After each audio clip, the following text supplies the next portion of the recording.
The Agenda with Steve Paikin is made possible through generous philanthropic contributions from viewers like you.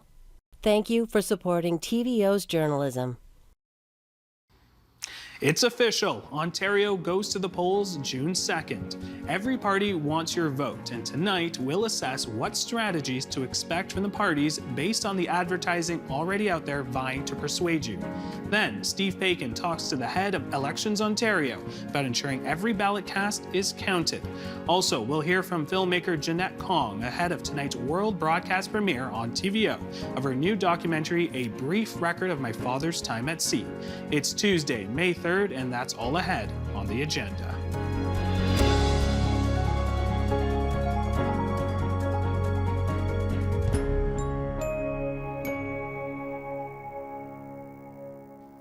If you only have 30 seconds to make the pitch to voters, what do you say?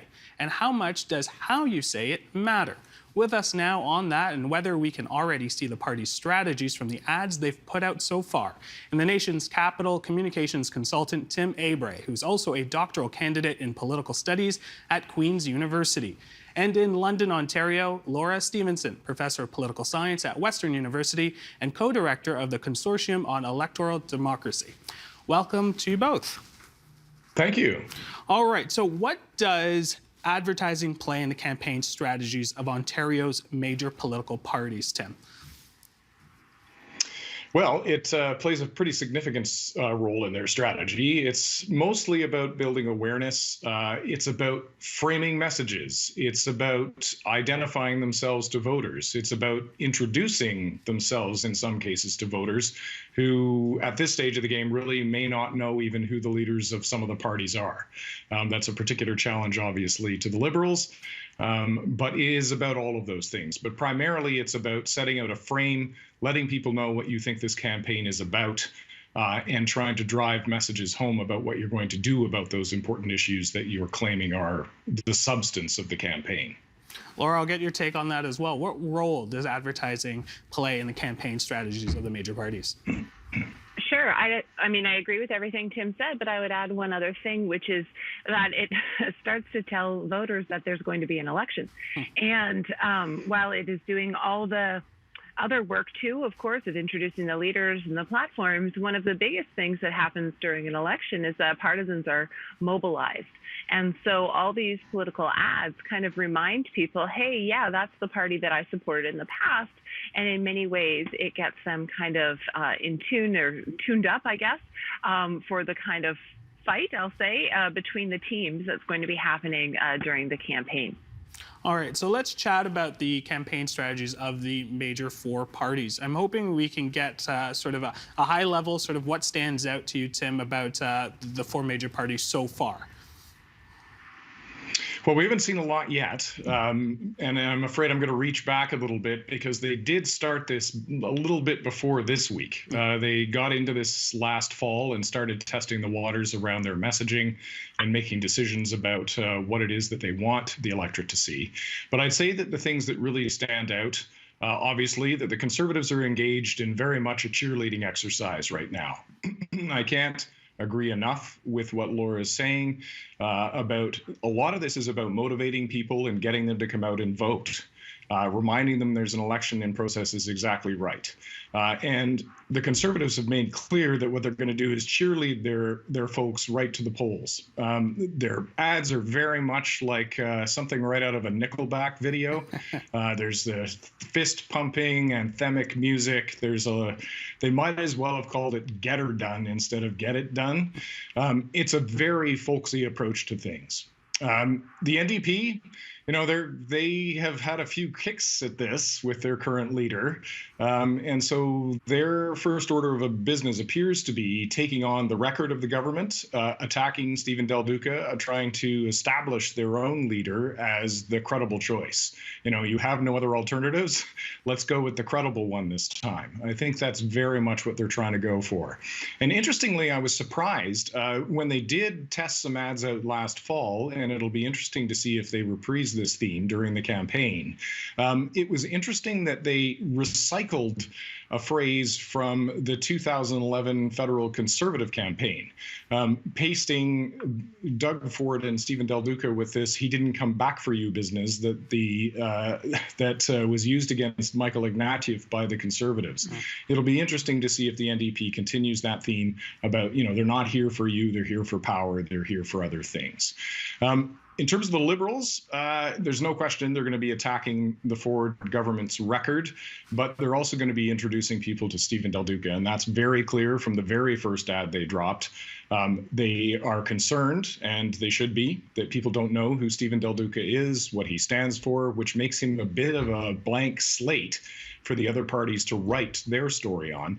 And so they're working really hard early to try and create a narrative about Stephen Del Duca that they think will be appealing and positive.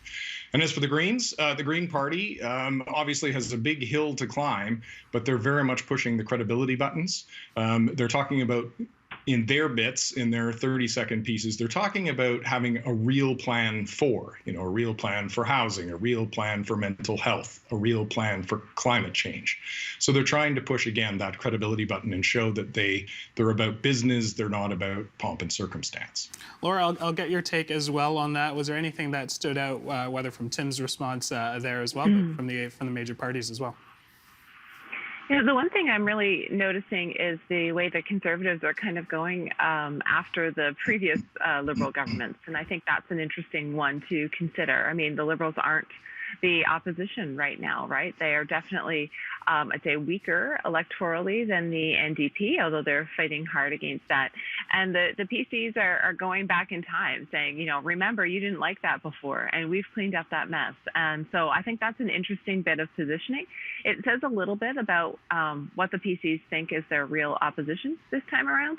I mean, I think, obviously Tim gave a great rundown of the different campaigns, so I don't need to reiterate those. But what I'm really kind of watching is the way that the NDP is trying to position itself as like, here's the alternative to what you have, right? And then the Liberals are really hard trying to, I guess, come back up. So certainly, yes, introducing their leader, that's definitely a big thing.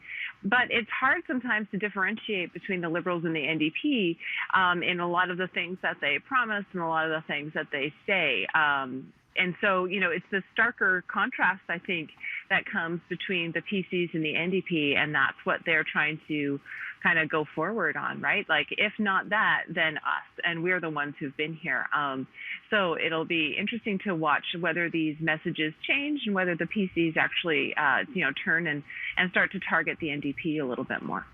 As much as we're talking about the message, I think a big part about advertising is the dollars as well. And Tim, when we talk about the advertisement dollars and getting the message out there, which party typically has the deeper pockets? Well, typically the incumbent party does, and that's certainly true this time. The Conservatives have been fundraising like gangbusters even through the pandemic. But interestingly, this time the NDP has the biggest budget it's ever had. It has more money at the moment than the Liberals currently do. So it will put them in a really interesting position in this campaign to be able to spend a lot more than they're used to being able to spend on an ad buy. Now, Laura, when it's election time, there's lots of rules. And that's the same thing when it comes to advertising as well. How do political advertising rules dictate what parties can and can't do, and sort of a timeline as well? Because these rules sort of date back well into 2021 or the later half of the year as well. Well, the biggest thing is what happens now, right? Basically today, with the start of the campaign, that's when the real rules come into place. And, those are going to restrict kind of how much the government's, the various parties, it wouldn't be considered, I guess, the government in the same way anymore, will be able to spend for their campaigns. But of course, there's also rules about third parties, and that might matter even more. I mean, I think it's no secret that Ford has not done any, has not made any headway, let's say, with the same groups that disliked him before. So, the healthcare workers, the teachers, they're still feeling the same way towards him. But they, of course, aren't going to be able to do a ton because of the spending rules that are in place. And so we haven't even been seeing too much. I mean, right now, to be honest with you, the messages that I've been hearing kind of across the board are just, anything but Ford. We got to get rid of him. And this is going to cause all sorts of interesting issues, because what that requires with two parties who are somewhat viable, I guess, not so sure how to place them or to order them right now on the left, is that they'll require coordination to be able to beat the Conservatives. And the extent to which this can actually happen is not all that clear to me. So what's going to be really great to watch is kind of how other groups maybe start to put out endorsements, or whether there is going to continue to be an anything but conservative kind of attitude, or whether or not there will be some coordination behind a single competitor that will hopefully provide a stronger chance. I mean, everybody likes a real race, so to speak, right? And splitting votes to me is always an unfortunate outcome. So when we can really see both sides kind of coordinate rather than be hit, I guess, with the electoral system and party system restrictions and constraints, I think that makes for a much more dynamic race. Social media has undoubtedly changed political marketing. And Tim, I'm curious to get your take. How is it factoring into the campaign strategies of Ontario's political parties now? Deeply. I mean, social media has been around long enough now that it is just another medium for reaching potential voters. And it's a critical one because of the ability to personalize the messages, the ability to get to people with the things that really do matter to them, and to leverage conversation. I mean, more than anything, and there are lots of studies to back this up, that conversation among peers within households has a habit of driving votes. It has a habit of driving political engagement. It has a habit of bringing people out to vote ultimately. And social media is a way of driving those conversations, engaging people in the kinds of conversations you want them to have. And so we are already seeing, the parties, particularly the Conservatives, have been quite good at this for a number of years, driving conversations, leveraging the conversation that's already happening, and trying to get people excited about the issues that are in play. And ultimately, as Laura pointed out earlier, getting them out to vote. I mean, that's a big part of this, is keeping them motivated long enough to go out and cast a vote at the ballot box. There was something that we saw in the Freedom Convoy in Ottawa. We saw underground social networking platforms gain traction. Tim, do you think there is an audience out there that political parties need to tap into that aren't on sort of, the TikToks, the Instagrams, the Twitters, or the Facebook? There is a whole other audience out there that hasn't been tapped into in terms of a political engagement perspective. Yeah, absolutely. Parties will go anywhere to find voters. And at the moment, I think it's very clear that they are, in fact, engaging people in those places now. As you said, during the convoy, it was very clear that politicians were paying attention to those background conversations. They were coming out and meeting with those people. They were engaging the conversations they wished to have. And I think that's a really important part of the new social media environment, which is that it is no longer quite so much everything being driven by sort of the air war of advertising campaigns. It's being driven as well by that ground level chatter through those various platforms. And I think that that's a really important element to pay attention to, because it is there that you're going to see where you're getting traction with people and about what issues you're getting traction on. And I think you'll see the parties, if they're smart, engaging with people on that level as well. Now let's talk attack ads. Tim, you sort of mentioned the position that the Conservative parties are going on. It's a little bit different as well. Are they kind of going in an attack sort of direction, or is it sort of the idea that, it's all eyes on Doug Ford and time to vote? No, the Conservatives absolutely have come out of the gate with an attack stance as well, and they're doing something really interesting, and quite frankly, my own research shows is probably not going to help them very much, but it'll be interesting to see what happens. They've gone with this kind of interesting hybrid where they're pumping up their own candidate at the same time that they're tearing down their opposition. My own research, it's fresh out of the gate, but it's one of the first studies that I've seen that does what I've attempted to do, and it shows pretty clearly clearly in the data that voters genuinely do not like attack ads. And not only don't they like them, it changes their evaluation of the subjects of the ads. It changes their evaluations of the people who have put the ad out. And that, I think, is something that they really need to take into consideration. But it's clear that the Conservatives are coming out with all guns, to use the old expression, that they are coming both with positive and negative. This is a classic old, this is essentially a tailgate party for them. They've got this, our team's going to win, the other team sucks kind of attitude going right now. And I would be surprised if they don't just try and keep that up all the way through the campaign. Okay, so learning that, Laura, the NDP are doing something different this time around. They're running attack ads on the Liberals. Why do you think they made that choice? Well, I think that the NDP is aware that they haven't been as successful in historically, I guess, in Ontario compared to the Liberals. And so they want to kind of build upon the fact that they have a stronger record right now. They've got, a more established team.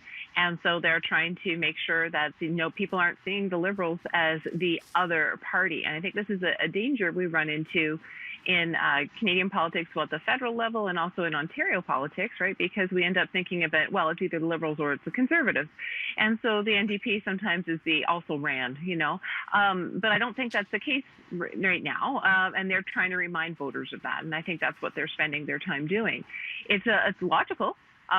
It's unclear to what extent it will work, and the challenge here has to do with these kind of longstanding party loyalties that would come out with partisanship. There still are Liberal partisans in Ontario, and so they would be a larger group. If they were fully activated, then they would probably outnumber the NDP partisans. And so I think what's happening right now is the NDP is trying to convince some of those Liberals, listen, we're the group that can actually get it done, and you should be supporting us when we come through this. So it's not the same as doing kind of the anti-Ford rhetoric, which I think is implicit, I guess, in the way that they put forward, here's what we would do instead, right? But at the same time, they're thinking strategically, like, how can we actually make sure that we don't splinter the vote on the left and give a nice path to victory for the incumbent? Now, Tim, Stephen Del Duca said he won't be running any attack ads. There was the earlier ad about resilience where he's talking about his late brother. Do you think his camp needs to change that position, and do you think it will as we head to the polls on June 2nd? Yeah, it'll be interesting to see what he does. I'm a bit cynical on this, to be honest. They have already run an attack ad, and they did that last fall. I'm not sure it tested very well. They ran this very short piece that went out on mostly on social media. It was filmed in kind of the handset mode, attacking the Ford government about its position on handguns and trying to create up a bit of contrast on that issue. But it was very clearly in the attack mode. So the other thing about this that I find a bit disingenuous is that the Liberal strategy on the doorstep for many years now has been to come to the door saying basically what Laura has so eloquently laid out through all of this, that the split on the left is a problem, and we are the only party that can defeat the Ford government. And the message that tends to attend that doorstep pitch is the idea that if you don't vote for us, you will get 4 more years of this thing you don't want. And in anybody's books, that's an attack. So whether they're running ads about it or not, there is no question that negative messaging, attack messaging, is very clearly a part of their strategy and will continue to be. And so I think it's a bit disingenuous for them to say, well, we're not running broadcast ads about this. They're definitely taking both positions. They're running positive ads about their own leader and also pushing some negatives to try and, stimulate people into voting out of fear, essentially. Now, Laura, of course, with less than a month to go before people head to the polls, what can Ontarians expect in terms of campaign strategies as we ramp up? What can we expect? Well, I'd always like to think I know what's going to happen, and every campaign always is going to surprise me. So I really dislike making predictions on this. But at the same time, what I do think is that you're going to see the parties trying to define themselves really clearly. So, I mean, one of the things that Tim was saying, right, yes, definitely this, you'll get 4 years of the other guy if you don't vote for us. That is an attack. Sure, that is definitely a negative message. But at the same time, it's actually the job of the parties during campaigning to differentiate themselves from the alternatives. And this is really going to be an important element of what's happening. So on the one hand, they have to say, if you don't like Ford, then you got to choose us, is what they're going to be putting forward. But in order to say that, they need to say how they are different, from Ford, and in the Liberals' case, also from the NDP. And so this is going to entail a lot of distinctions, right? And they're going to be having to make those maybe fine-grained in some cases, clarifications about how are they different and better than the alternatives. Like, this is a really fine line for the Liberals to walk, and it's going to be interesting to see how well they do it. I mean, I think they've spent the majority of their time right now trying to introduce voters to the leader, to get an idea of who the team is and kind of, gain support that way. But when it comes down to it, people want to know what's going to happen after the votes are counted, right? When there's a new group in office, if there's a new group in office, and how will it be different for them? And so when it comes to voting NDP versus Liberal, that's going to be something that they have to work hard to distinguish, especially because they are, more the unknowns this time around. Tim, we have less than a minute to go, and I want to get one last question in. Each of the four parties have their liabilities, whether you look at Doug Ford and sort of the pandemic restrictions, you look at the NDP and Andrea Horwath, this being her fourth attempt. When you look at Stephen Del Duca, is he really a big name? And then the Greens, how far can they really go? What would you say, or who would you say has the most difficult path to walk? Well, I'd say it's Del Duca for sure, because he has a couple of disadvantages. He's operating from very, very, very small numbers of incumbent seats right now, and incumbency is always an advantage in elections. He also has the lack of recognition. That's not a huge handicap necessarily, but it's one you absolutely must overcome. Very few people know that he's the leader of the Liberal Party, and very few people would be able to identify him visibly. But there was a guy in 1995 who ran with only 11% recognition and ended up as premier of the province. So it does happen, but it's definitely the thing they need to do. And Del Duca has the biggest hill right now, in my view. Tim, Laura, I want to thank you so much for your insights. I know we just got started, but it's going to be a very fun few weeks. So thank you so much for your time. Thanks. You're welcome.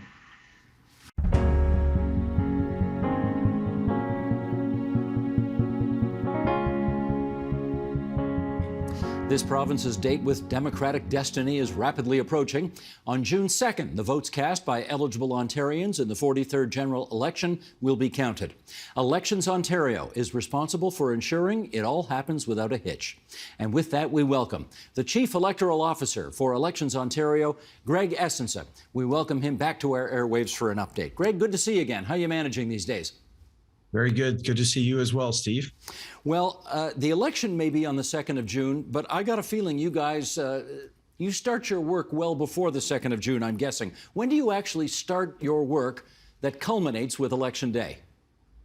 We actually start our work for the next election relatively immediately after the first election in 2018. So when all the materials come back to us at Elections Ontario, we actually begin. We go through all the materials, we do an assessment, we start doing all of our debriefs with everyone, every stakeholder group imaginable, candidates, winning candidates, losing candidates, parties, stakeholder groups, accessibility groups. By the fall of 2019, we actually had identified the 13 areas that we were intending to make improvements on.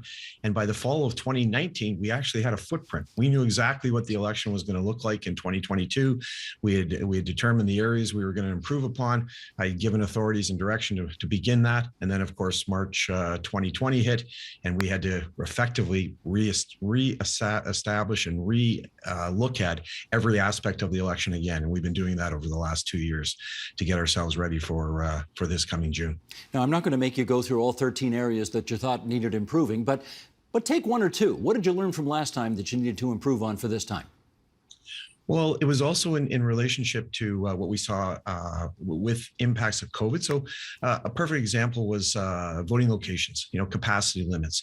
We might have had a Legion Hall in rural Ontario that perhaps had 1,200 eligible electors with a 50 to 60% turnout. We knew that 750 of them were going to come and vote during the day, of which 400 were going to come sometime between that busy time, between 3:30 and 7:30. And in that Legion Hall, because of its size, likely they were going to be standing cheek to jowl, shoulder to shoulder, and they were going to be probably quite comfortable in normal times with that. Now with COVID, we had to ensure that we could have physical distancing in that poll. It now meant we had to reassess that actual voting location. We could only likely put maybe 700 eligible electors there. And we had to determine what we were going to do with the additional 500. Could we find another polling location within that subdivision? Maybe yes, maybe no. Would we have to move those 500 to some of the neighboring polling divisions? So it really meant we had to reassess virtually every aspect of the election and redetermine, what we were going to do, how we were going to change our policies and our procedures, and what contingency plans we were going to build in case we saw a greater outbreak of COVID, during the electoral event. Do you have either empirical evidence or even anecdotal evidence that suggests people are prepared to wait X number of minutes to vote, but once you get past that X, they just take off and they leave? Do you know what that number is? We know that, for the most part, we try to establish a polling day and a polling process that get people in and out as quickly as possible. We do know, though, if we get past 7 to 10 minutes, that people will then become a little frustrated, and unfortunately some might walk away from that. But for the most part, what we've really strived to do is to ensure that every Ontarian knows where, when, and how they need to do to vote. And the most important element of that is really ensuring that we can get them that voter information card. Because if we get them that card, it tells them all their voting options. It tells them when their advance polls are, when their election day poll is. But the most important element of that is when they walk into one of our polls with that card and one piece of identification, their voting process actually is easy. And we can efficiently service them, get them in and out as quickly as possible, and make their voting experience an easy one, and one where they can be assured that their vote has been cast with a lot of integrity. There's transparency in the process, and the result that we announce on election night will reflect the will of the people. I want to find out more about the we, as in you guys, as in you need people to staff polls, you need people to enumerate voters, you need people to make sure the parties are registered, and I mean, there's just legion. It's a long to-do list. How many people does it take to put on an election in this province? Currently, we're estimating we need approximately 55,000 Ontarians to come out and work for us during the electoral process. And I would encourage anyone listening to this, if they can give us a day, if they can give us more than a day, please come to our website at elections.on.ca, fill out an application, and I'm quite certain we'll have an opportunity for you. But yes, it does take a small army to ensure that we can service the 10.6 million Ontarians who likely will come to vote during the electoral process. And we want to ensure that the process is efficient, secure, and one that has the confidence of Ontarians that we ensure meets all of those covenants of our democracy. And what does it cost to put on a provincial general election?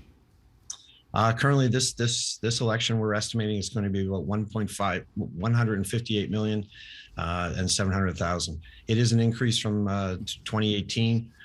There's a number of additional costs we have. Certainly, COVID has increased the cost. We have more voting locations, likely more staff, more materials that we've had to procure, certainly on PPE equipment. And certainly the cost of a number of items have gone up quite substantively over the last year and a half. Now, I'm not sure if the rules are different between federal, provincial, and municipal elections, but on the chance that they are, let's just nail this down right now. Who's eligible to vote in this election? So any Ontarian who is a Canadian citizen, 18 years of age or above, and a resident of Ontario is eligible to vote. And those criteria are the same federally and municipally. It's the one constant between all three levels of government is the actual eligibility criteria to vote in our country and province. So being an owner of property is not enough? No, you just need to be a resident here in Ontario. You don't have to be an owner. You can be a tenant, and as long as you're a Canadian citizen above the age of 18 and a resident of Ontario, you're eligible to vote. Well, that's what I mean. Like if you're a resident alien, but you own property, that's not good enough. You got to be a citizen. You have to be a citizen. Yes. Gotcha. Okay. Let's talk about what's different this time around compared to 2018. Lots more advanced polls, I gather, this time around. What do you got on offer? So this election, the legislation has been changed. I had written to the legislature advocating that, to help spread the curve of voting, it would be beneficial to us to move from 5 days to 10 days. The legislature did make that amendment. So now we have 10 days of advanced voting from May 19th to May 28th.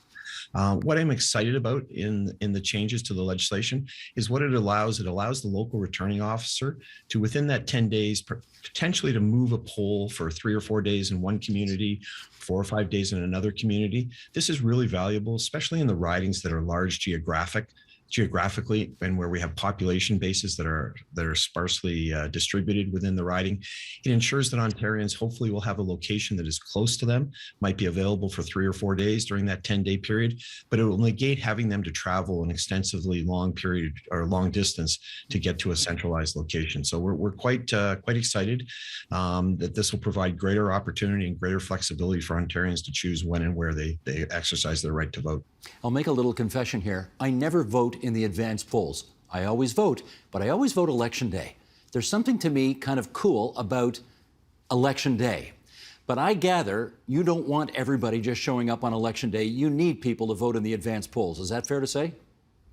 Well, I think certainly from a health-related perspective, we're trying to help spread that curve of voting to ensure that, we don't have lineups, that we don't incur that.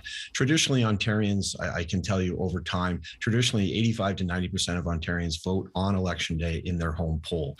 And that has been the case for the last 70 to 80 years. It's always been that case. So for this election, we're hoping that more Ontarians will choose one of the other channels. There are multiple channels, and Ontarian has to be able to exercise their right to vote.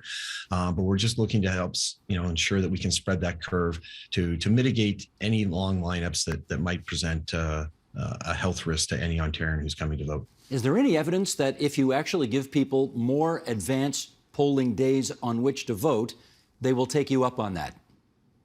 We have seen an increase right across the country, actually, of early voting.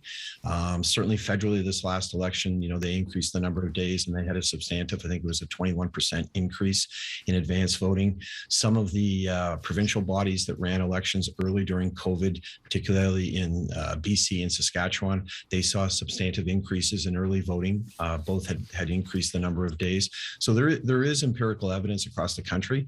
What's really not unknown, or a little unknown, is how Ontarians will take this up. As I said previously, traditionally, most Ontarians still vote on Election Day, but we're hoping that with the greater opportunities that are available to them, that they'll take up some of these additional channels.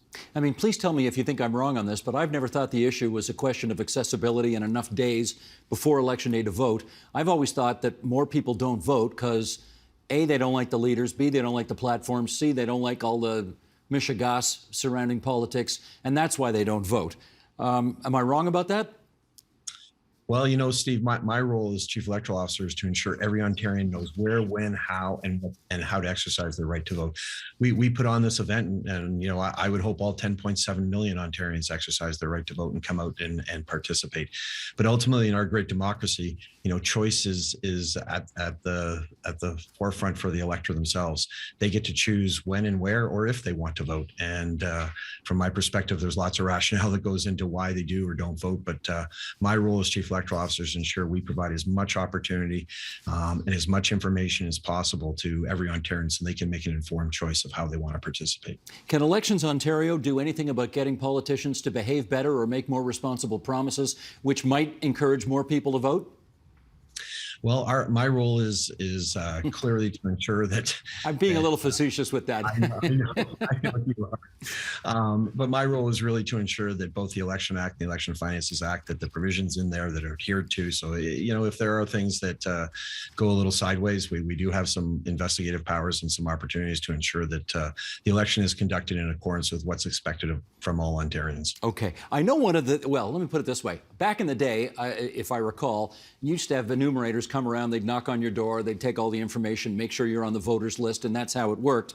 Sheldon, would you put up this screen grab of this newest thing? Okay, you guys have got an app now. Everybody's in the app business. What is this app meant to do? So this is our first foray into the digital arena, and what it's really meant to do is to really try and change the paradigm we have, Steve. Forever electoral management bodies at all levels, effectively what we do when the election is called, we take the voters list and we put it onto those voter information cards and we send them out to you. And everyone gets them. They take a magnet and put it on their fridge. But really, that's the only way that we're communicating with you, and we really don't give you much any other choice. Now with this app, what we're doing is changing that paradigm.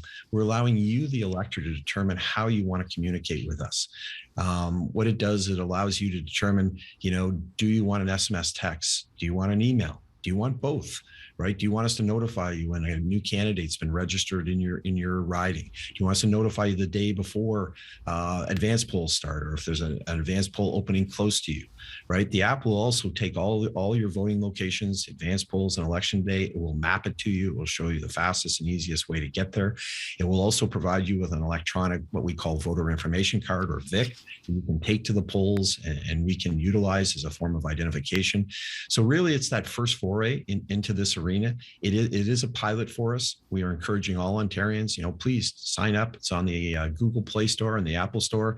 Download it. Tell us what you think. As we think that this is, we're well aware, obviously, that everyone has some form of a cell phone or some device. And this is our ability to move into that digital arena and really change that paradigm so we have more of a one-to-one relationship with Ontarians. But if people are not tech savvy, they can still get enumerated the old-fashioned way, I presume?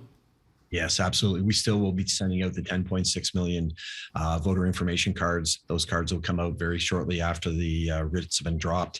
And again, it'll have all the information on that card, all your advance poll locations, dates and times, your election day poll dates and times, and information available for you to make your best informed choice of how and where and when you want to vote. Okay. I used it yesterday. I signed up yesterday using your app. It's pretty simple. And it gives you lots of information. So for what that's worth.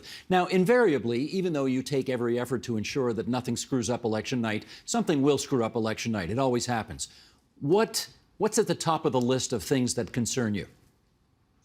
I guess concerning right now is obviously, where COVID is heading and how that's going to impact Ontarians' ability to vote. What I want to ensure Ontarians is that, we have been working with the Chief Medical Officer of Health's office since September of 2020. We meet with them every month. Since January of this year, we're meeting every 2 weeks. They provide us great advice. We have already procured all of the health-related materials. So what Ontarians will see is, similar to when they go to their grocery store, the signage and the physical distancing on the floors. We will have that in every single poll. We've purchased masks, we've purchased gloves, we have hand sanitizer, we have Lysol wipes to wipe down the high touch point areas. We want to ensure Ontarians that we've taken every health precaution measure so that when they come to vote, it's a healthy, safe environment for them. They can get in, exercise their democratic right, get out quickly, and do it in a very healthy measure. So, those are concerns. The other issue that, we certainly saw federally during the federal election, staffing is a concern right now. I would encourage, as I said earlier, all Ontarians, if you can give us a day, if you can give us longer, we saw there was a real challenge in some regions of Ontario in finding enough appropriate staff. So we've been working very diligently. Elections Canada has been great. They've provided us all the ED electoral districts that had some challenges, and we've already begun early trying to work a little extra hard in those areas, getting some additional ads out, working with many of the chambers of commerce to try and get the word out that we have these opportunities. They're all paid opportunities, so we want to get as much information out to Ontarians as possible to, come and help make democracy work. Greg, are we any closer to electronic voting in the province?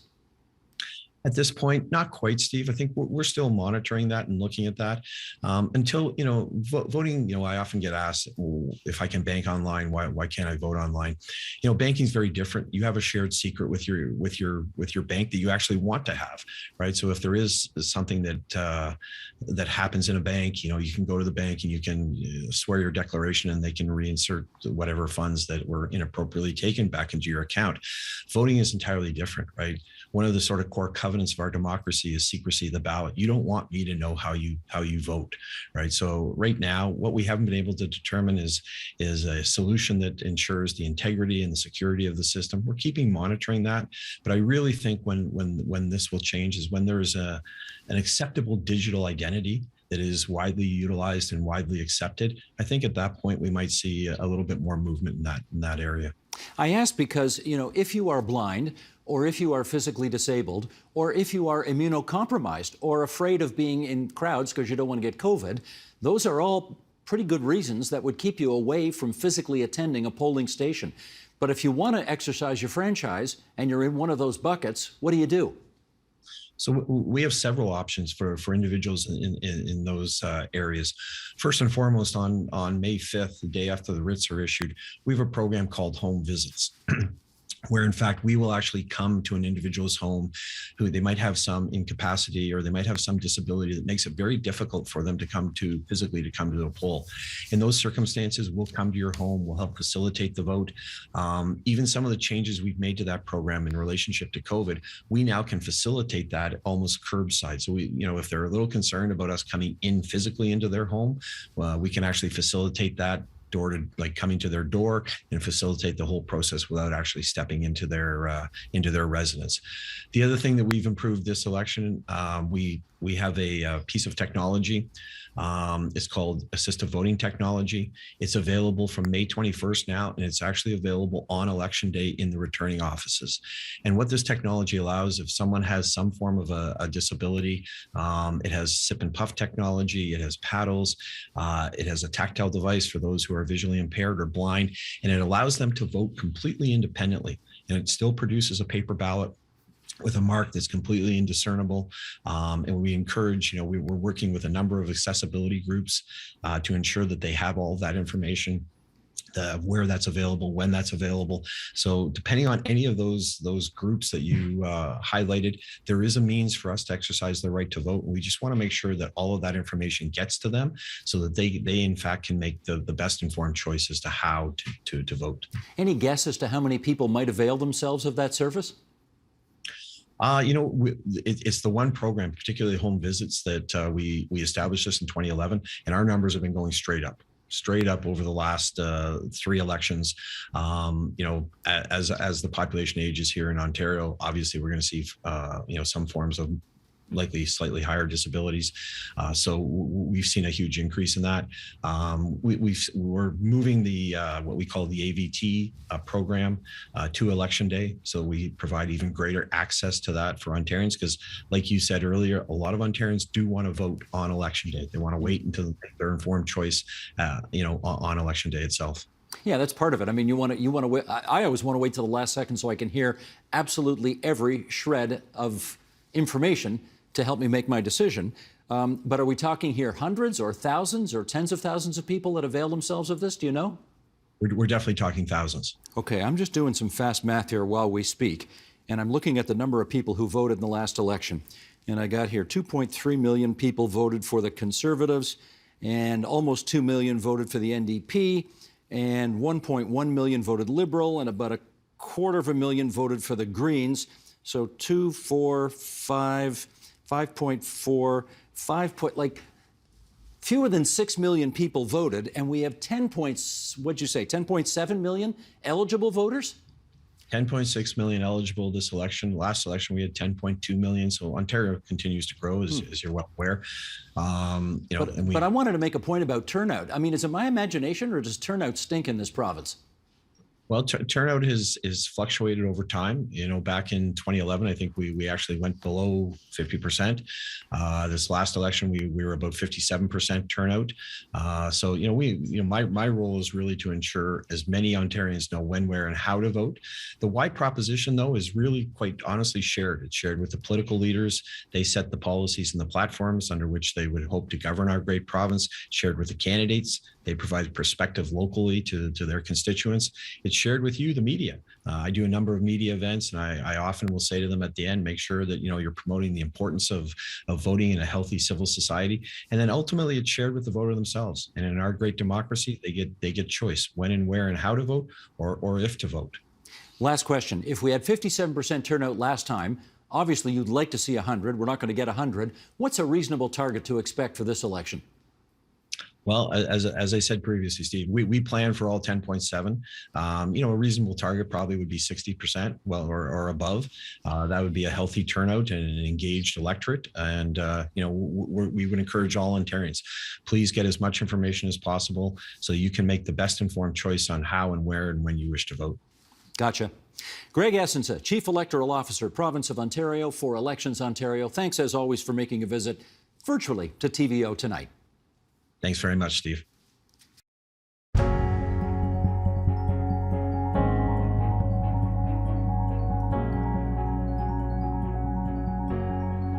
It can be hard to think of your parents as having ever been anything else. But as filmmaker Jeanette Kong discovered in having her father's diaries translated, they were people with big dreams and complex lives too. She uncovered the story of why he immigrated not once, but twice, and came to understand the Chinese-Jamaican experience in Canada, no less. It's all in her new film, A Brief Record of My Father's Time at Sea, that has its world broadcast premiere tonight right after this program. And it brings Jeanette Kong back to TVO from the provincial capital tonight. Welcome to the program.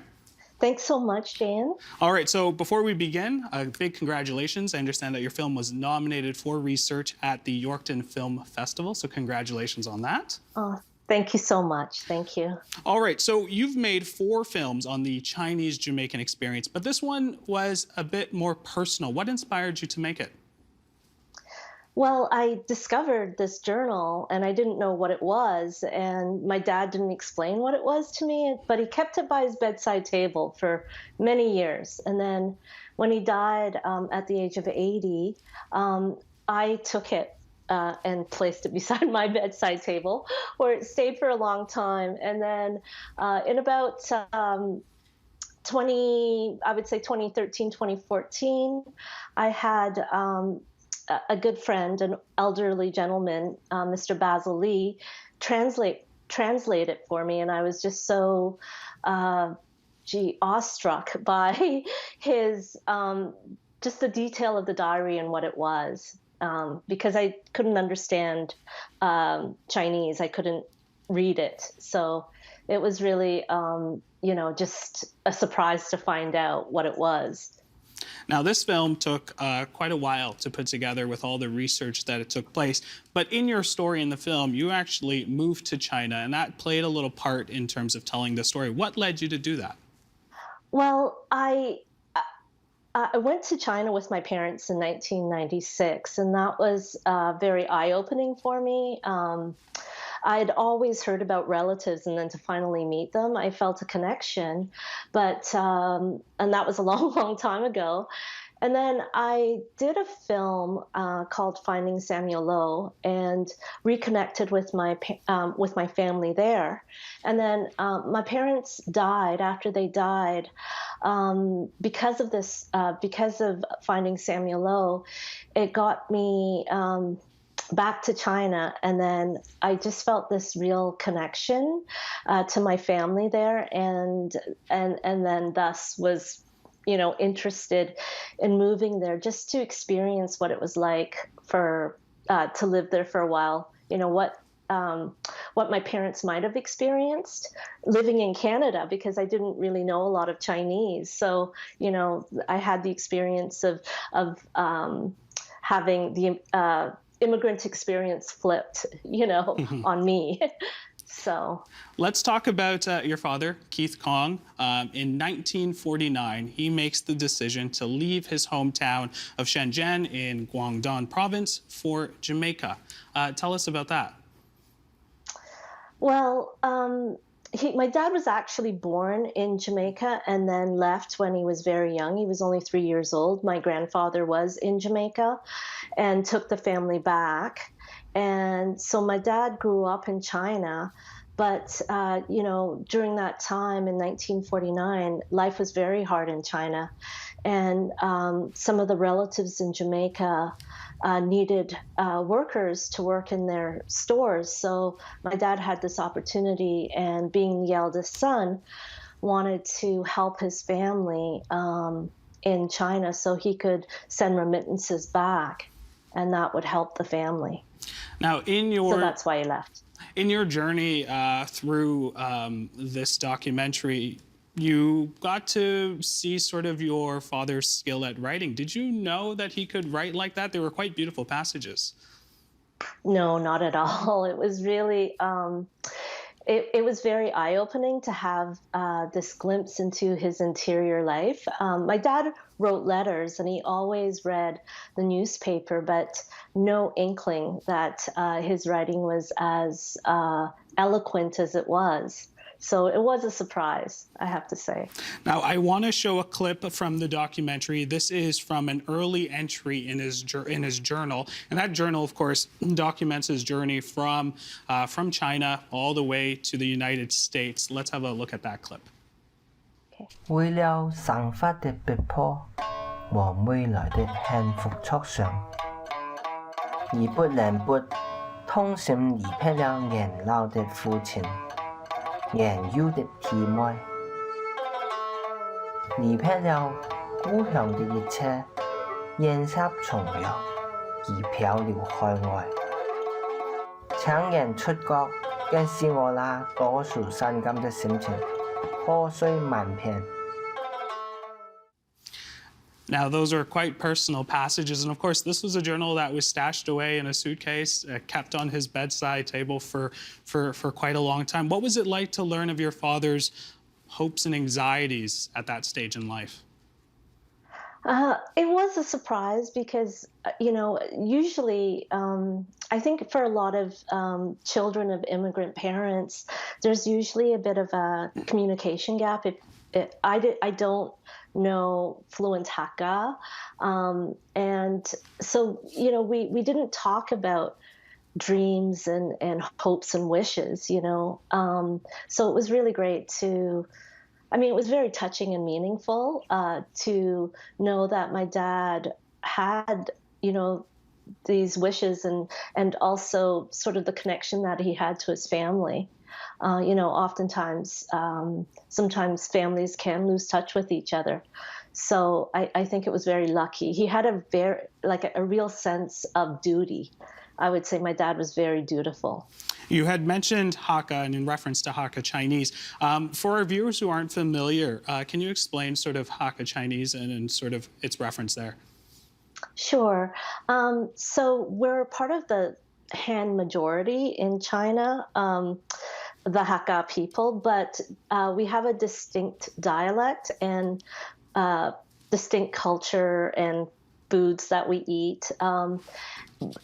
And another thing about the Hakka is that they've traveled around the world. So you will find Hakka Chinese people in many, many different countries, from Jamaica, Suriname, India, Malaysia. They're found in all corners of the world, the Hakka people. Well, and it actually means guest people. Guest. When you do a translation. Guest people. I should spell it out. Hakka. Speaking of travel, let's talk about your father. After 25 years in Jamaica, he made the decision to migrate again, this time to Canada. There was a lot going on in Jamaica at the time. Can you take us back a little bit about that and what the decision was behind that? Sure. So Jamaica gained its independence, and then in the 1960s, towards the 1970s, the early 70s, it became sort of unstable politically, and so there was a lot of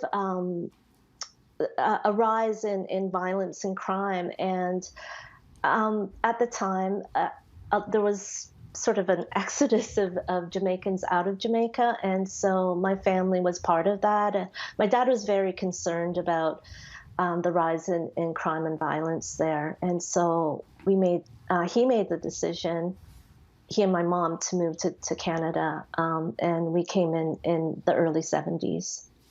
And here's a photo here. Can you tell us what we're looking at here?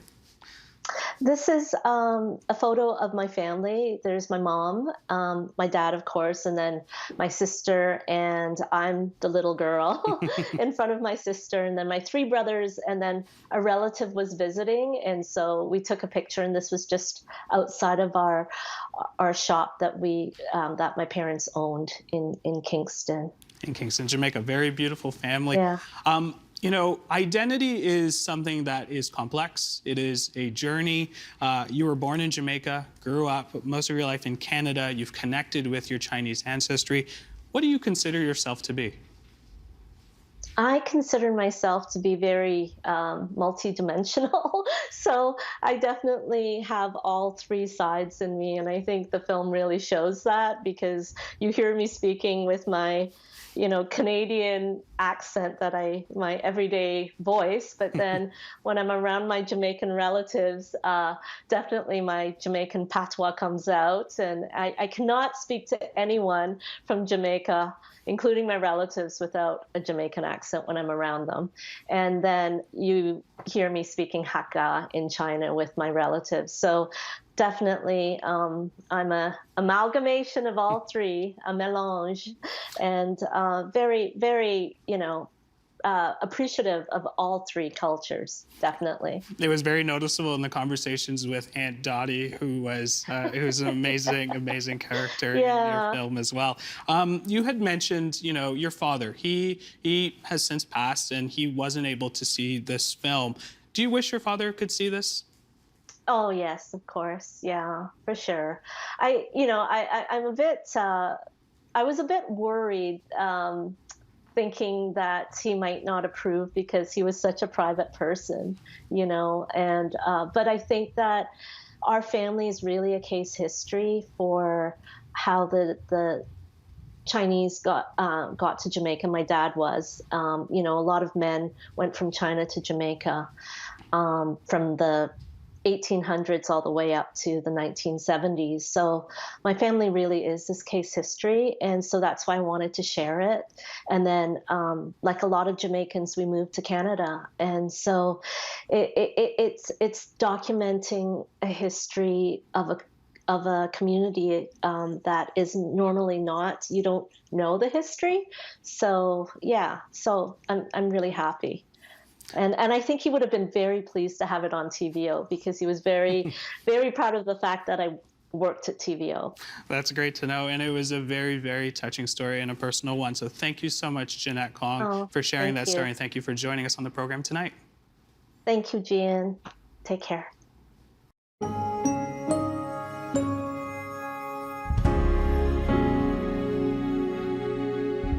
That is the agenda for Tuesday, May 3rd, 2022. Now that Ontario's 43rd general election is set to go, tomorrow, Steve Paikin talks to Queen's Park veterans about what's expected to define the campaigns.